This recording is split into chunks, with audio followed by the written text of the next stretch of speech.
Hello दोस्तों, नमस्कार। Political science learning में आप सभी का स्वागत है। हम लोग इंडियन पॉलिटी के प्रैक्टिस एमसीक्यू कर रहे हैं। आज हम लोग फंडामेंटल राइट के प्रैक्टिस एमसीक्यू देखेंगे, जो हमारा फंडामेंटल राइट का पार्ट 2 वीडियो है। तो आइए देखते हैं आज का जो पहला क्वेश्चन वो क्या है।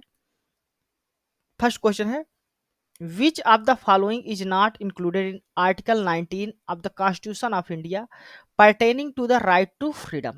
तो राइट टू फ्रीडम जो हमारे कॉन्स्टिट्यूशन के आर्टिकल 19 में दिया है, इनमें से कौन सा आर्टिकल या स्टेटमेंट है जो उसमें नहीं आता? तो पहला ऑप्शन है right to reside and settle in any part of territory of India, ये आर्टिकल 19 के अंतर्गत आता है। Right of minorities to establish and administration educational institutions, ये आर्टिकल हम आपके 30 में आता है, ठीक ना। तो आर्टिकल जो 30 दिया गया है उसमें राइट ऑफ माइनॉरिटीज दिया गया है to establish and administration educational institution. बाकी राइट टू फॉर्म एसोसिएशन और यूनियन, ये भी आर्टिकल 19 में है। और right to assemble peaceful and without arm, ये भी आपके आर्टिकल 19 के अंतर्गत आता है। तो यहाँ पर करेक्ट आंसर होगा जो आपका ऑप्शन नंबर बी होगा, ठीक। तो option number B, right of minorities to establish and administration educational institution, यानी शैक्षिक संस्थानों की स्थापना और उसके प्रशासन की जिम्मेदारी राइट टू माइनॉरिटीज को ये राइट्स दिया गया है, जो हमारे इंडियन कॉन्स्टिट्यूशन के आर्टिकल 13 में कवर है, ठीक है। बाकी जो राइट्स दिए गए हैं, जैसे right to reside and settle in any part of the territory of India, ये हमारे इंडियन कॉन्स्टिट्यूशन के आर्टिकल 19(1) के ई में आता है। राइट टू फॉर्म एसोसिएशन और यूनियन जो है वो आर्टिकल 19(1) में आता है। Right to assemble peacefully and without arms जो आता है आपका आर्टिकल 19(1) में आता है, ठीक ना। नेक्स्ट क्वेश्चन है, consider the following statement. The state under the article 12 of the Indian constitution include, यहाँ पर आपको स्टेटमेंट दिए हैं जिसमें आपको आर्टिकल 12 में जो स्टेट्स वर्ड है उसकी डिफिनेशन में क्या इंक्लूड है वो आपको बताने हैं, ठीक ना। उसके बारे में कौन से करेक्ट स्टेटमेंट। तो government and parliament of India state के डिफिनेशन में आता है, सही है। The government and legislature of the state, state की गवर्नमेंट और लेजिस्लेचर वो भी स्टेट के डिफिनेशन में आएगा आर्टिकल 12 के अंतर्गत, ये भी सही है।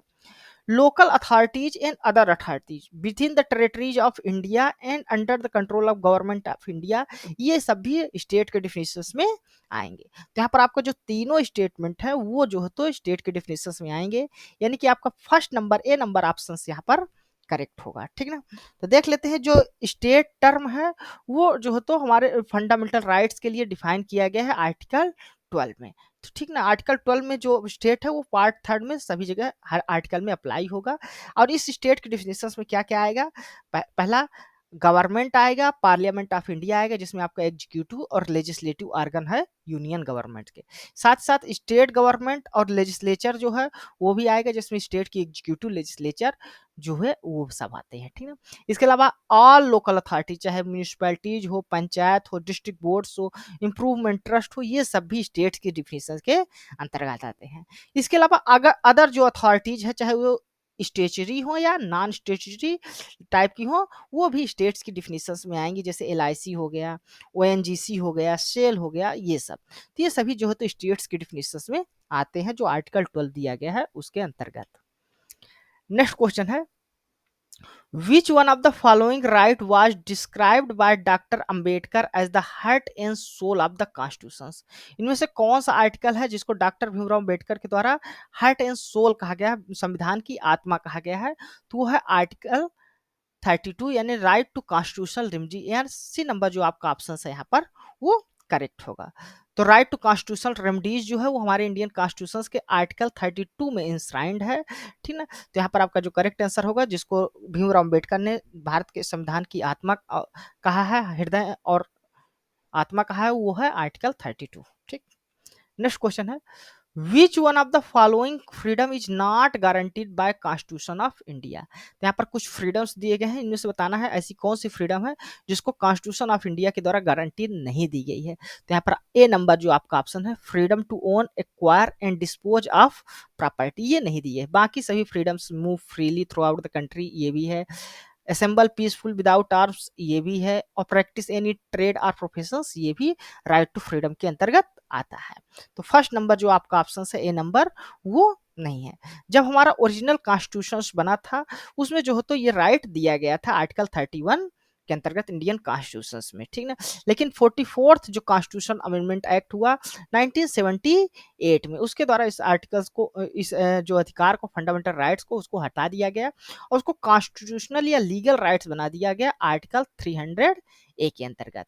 बाकी जो यहाँ पर फ्रीडम दिए हुए थे, जैसे freedom to move freely throughout the country, ये आर्टिकल 19(1)D में दिया गया था, आपके दिया गया है कॉन्स्टिट्यूशन में।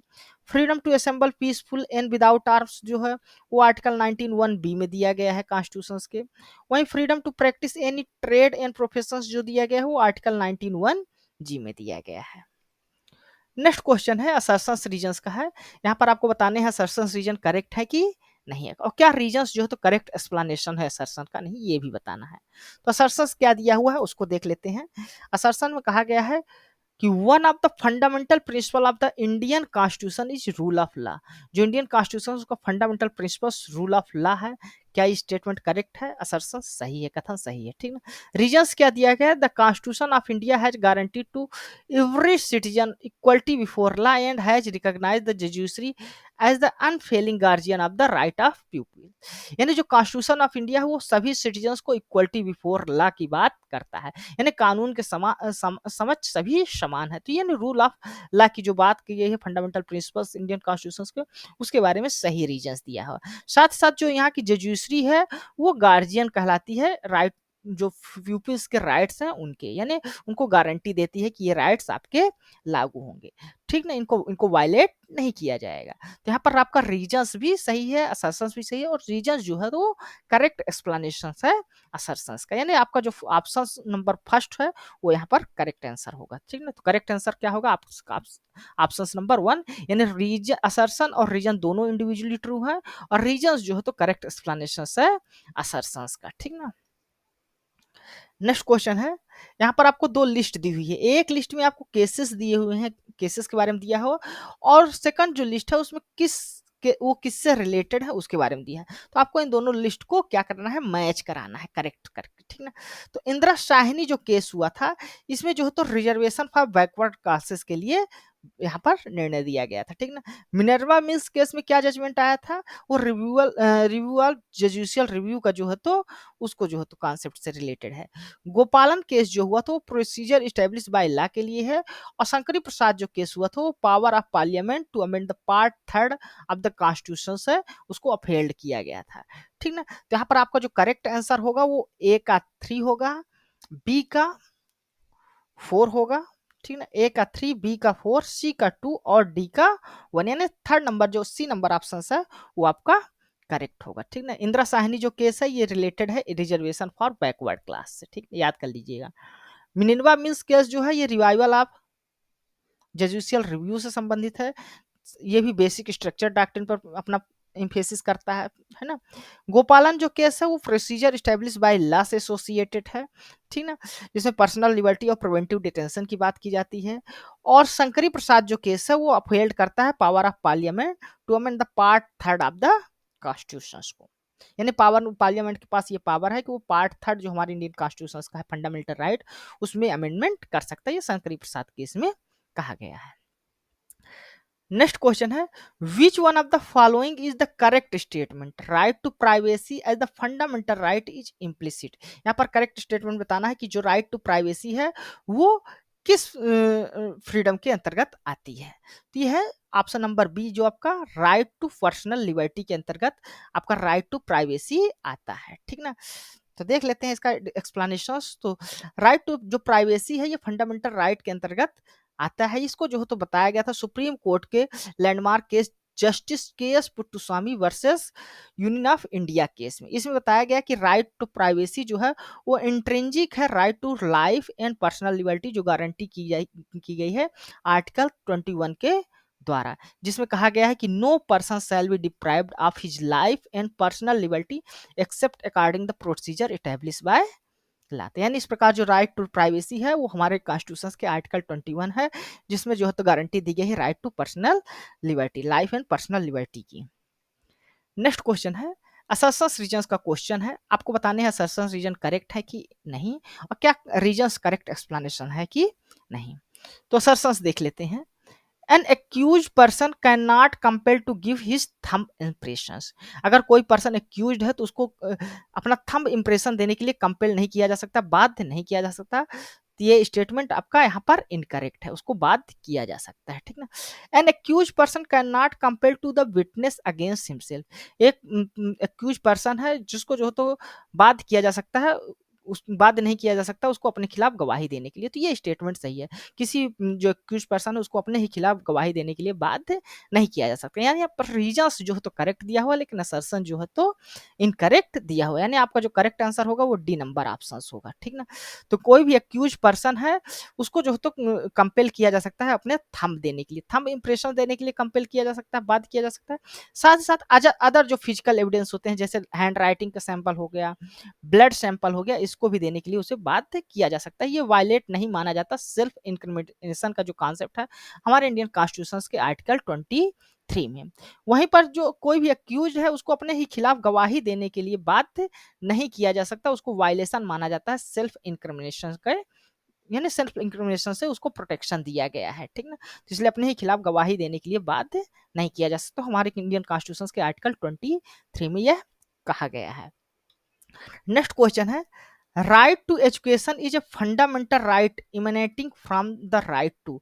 तो राइट टू एजुकेशन जो है वो किस आर्टिकल्स में हमारे किस आर्टिकल से निकल के सामने आता है? तो हमारे इंडियन कॉन्स्टिट्यूशन के आर्टिकल 21 में दिया गया है। जो लाइफ एंड लिबर्टी है इसके आर्टिकल्स में आपको दिखाई देता है, आर्टिकल 21 में, ठीक ना। तो राइट टू एजुकेशन जो है इंडीड फंडामेंटल राइट है, जिसको जो है तो प्राइमरी आर्टिकल 21A में इंडियन कॉन्स्टिट्यूशन में रखा गया है। ये जो रखा गया था ये 86th कॉन्स्टिट्यूशन अमेंडमेंट एक्ट 2002 के द्वारा इसको जोड़ा गया है, ठीक ना। इसमें कहा गया है आर्टिकल 21A में कि जो स्टेट्स होगा वो प्रोवाइड करेगा all children age from 6 to 14, यानी 6 से 14 वर्ष के जो भी बच्चे हैं उनको कंपलसरी और फ्री एजुकेशन देने की जिम्मेदारी स्टेट्स की होगी, इसमें आर्टिकल 21 में कहा गया है। नेक्स्ट क्वेश्चन है, the state shall not make any law which take away or abridge the fundamental right which one of the following is not a construct as the law for this purpose. यानी जो state, ये कहा गया है कि जो state है वो किसी प्रकार के लोगों के जो फंडामेंटल राइट है उसको समाप्त नहीं करेगा, उसको खत्म नहीं करेगा, उसका वायलेशन नहीं करेगा। तो ये जो है किस, तो उसके अंतर्गत जो लॉ बनाए जाएंगे उस लॉ के अंतर्गत क्या नहीं है? तो ऑर्डिनेंस जो है वो लॉ के अंतर्गत आता है, कानून के अंतर्गत आता है। बायलॉ जो है ये भी कानून के अंतर्गत आते हैं, रूल जो है ये भी कानून या लॉ के अंतर्गत आते हैं, ठीक ना। जो कॉन्स्टिट्यूशन अमेंडमेंट है उसको लॉ नहीं माना जाता, ठीक ना। देख लेते हैं इसका डिटेल एक्सप्लेनेशन। जो इसका करेक्ट आंसर जो होगा वो कॉन्स्टिट्यूशनल अमेंडमेंट होगा, ठीक ना। तो द स्टेटमेंट है कि the state shall not make any law which take away or abridge the fundamental right. यानी राज्य कोई ऐसा ला कानून नहीं बनाएगा जो लोगों के फंडामेंटल जो मौलिक अधिकार हैं उसको समाप्त करें या उसको कम करें, ठीक ना। उसको अगर करते हैं ऐसा तो वो अनकॉन्स्टिट्यूशनल या वाइड माना जाएगा। तो इस लॉ के अंतर्गत जो आएगा वो ऑर्डिनेंस आएगा, जिसको प्रेसिडेंट या गवर्नर्स के द्वारा पास किया जाता है जब लेजिस्लेचर जो है तो सेशन में नहीं होता। तो ये लॉ के अंतर्गत आता है, ठीक ना। उसी प्रकार जो बायलॉ होते हैं ये रूल और रेगुलेशंस होते हैं, जो लोकल अथॉरिटीज होती है या बॉडीज होती हैं वो जो है तो ये बायलॉज लाते हैं, तो ये भी जो है तो लॉ माने जाते हैं, ठीक ना। इसी प्रकार रूल्स हैं, जो रूल्स रेगुलेशंस और डायरेक्टिव्स हैं जो एडमिनिस्ट्रेटिव बॉडीज या अथॉरिटी के द्वारा इंप्लीमेंट किए जाते हैं किसी लॉ और पॉलिसी के लिए, ये बनाए जाते हैं रूल्स, ठीक ना। जिसमें जो ऑर्डिनेंस होते हैं या बायलॉज होते हैं इसको जो है एग्जीक्यूट करने के लिए ये रूल्स बनाए जाते हैं, तो ये भी जो है तो लॉ के अंतर्गत आते हैं। लेकिन जो कॉन्स्टिट्यूशनल अमेंडमेंट है ये जो है तो किसी भी कॉन्स्टिट्यूशन में चेंजेस करने के लिए या कोई टेक्स्ट को ऐड किया जाता है या रिमूव किया जाता है या उसको चेंज किया जाता है, तो उसके लिए जो कॉन्स्टिट्यूशनल अमेंडमेंट आता है जिसके द्वारा फंडामेंटल राइट्स को भी चेंज किया जा सकता है इस प्रोसेस के द्वारा। तो इस प्रकार जो कॉन्स्टिट्यूशनल अमेंडमेंट है वो लॉ के रूप में कंसीडर नहीं किया जाता, ठीक ना। तो इसलिए जो है तो यहाँ पर जो ऑप्शन होगा वो करेक्ट आंसर होगा, कॉन्स्टिट्यूशनल अमेंडमेंट होगा, इसको लॉ के डिफिनेशंस में नहीं रखा जाता, ठीक ना। तो धन्यवाद दोस्तों, ये हमारा था फंडामेंटल राइट्स के पार्ट 2 वीडियो प्रैक्टिस एमसीक्यू का। यह वीडियो आपको कैसा लगा है आप अपने कमेंट्स के माध्यम से मुझे जरूर बताइएगा। साथ ही साथ आप हमारे इस वीडियो को लाइक करें, हमारे इस चैनल को सब्सक्राइब कर लें ताकि जो इस तरह की वीडियोज हैं वो आप तक पहुंच सके। धन्यवाद, थैंक यू।